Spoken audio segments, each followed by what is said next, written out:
La palabra de Dios es tan importante en la vida del cristiano como lo es el alimento diario para nuestro cuerpo.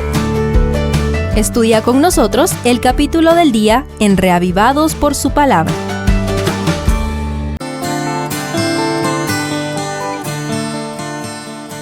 Hechos 14 continúa con el avance del evangelio entre los gentiles en el primer viaje misionero de Pablo, desde Iconio, donde nos dejó el capítulo anterior. El verso 1 inicia diciendo: Aconteció en Iconio que entraron juntos en la sinagoga de los judíos y hablaron de tal manera que creyó una gran multitud de judíos y griegos. Sin embargo, veamos las distintas reacciones que provocaba el poder de la palabra. Primero, se arrastra el rechazo judío. Pero Irrumpe el verso 2. Los judíos que no creían excitaron y corrompieron los ánimos de los gentiles contra los hermanos. No obstante, esto no detuvo el arduo trabajo de Pablo y Bernabé en Iconio, hasta que la ciudad quedó completamente dividida según el verso 4, y los enemigos del evangelio intentaron matar a los dos misioneros. Al darse cuenta, Añaden los versos 6 y 7. huyeron a Listra y Derbe, ciudades de Licaonia, y a toda la región circunvecina, y ahí predicaban el evangelio. Cabe resaltar que Licaonia estaba en los límites fronterizos del vasto imperio romano.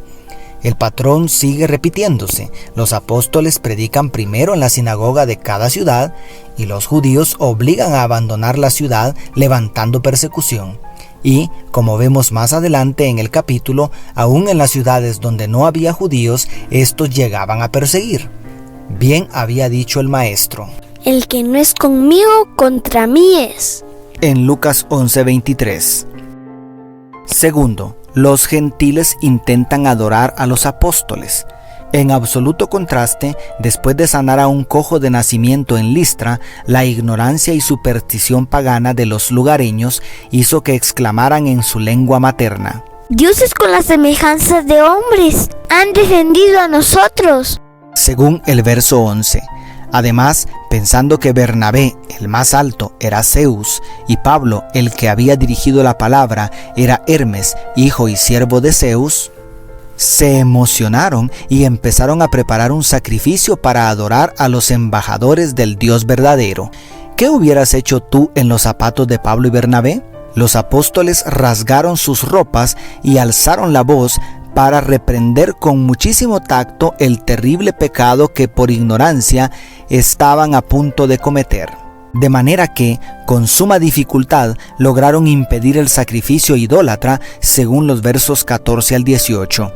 ¿Qué valiosas lecciones aprendemos aquí? Tercero, los judíos contagian su odio a los gentiles. Entonces vinieron unos judíos de Antioquía y de Iconio que persuadieron a la multitud, apedrearon a Pablo y lo arrastraron fuera de la ciudad pensando que estaba muerto. Declara el verso 19.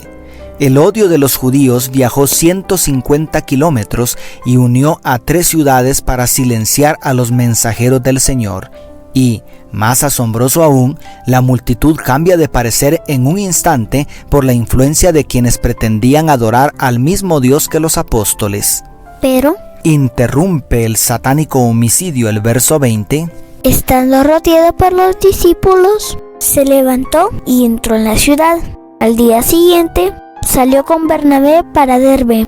¡Aleluya! Pablo volvió a la vida milagrosamente y la persecución solamente conseguía que el reino de Dios se expandiera más. Y cuarto, la santa osadía de los apóstoles. Para cerrar con broche de oro el primer viaje misionero, el registro bíblico nos dice que los apóstoles tomaron el camino largo para regresar, pasando por las mismas ciudades donde habían plantado iglesias. Confirmando los ánimos de los discípulos, Según el verso 22 y, constituyendo ancianos en cada iglesia. según el 23, para consolidar la obra realizada hasta ese momento. ¿Cómo es posible que se atrevieran a volver a donde los habían intentado matar y que salieran ilesos?